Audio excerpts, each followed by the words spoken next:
Did you find some junk line in your car and need to replace it, but you don't know exactly what size it is? Well, you don't need to go run for your micrometer or go buy one if you don't have one. I'm going to show you a quick hack to figure out what size it is with tools you probably have with you under the car. Here I have 4 common sizes of hardline.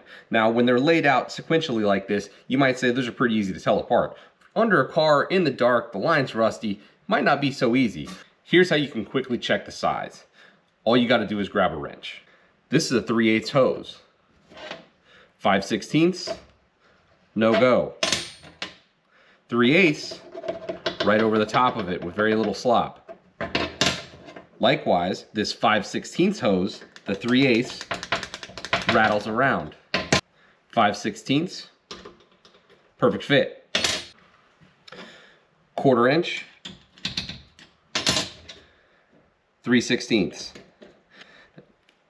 3/16 isn't a common size, so if you don't have that one, just use your 1/4. If the 1/4 feels sloppy, good bet it's a 3/16. This trick can also be used for rubber lines by checking the barb diameter for the hose. This trick can be particularly handy for heater hoses as they're often not marked and it can be difficult to tell the difference between a 5/8 and a 3/4 line. This is a 5/8 heater hose. This is a 3/4. 5/8 won't go on.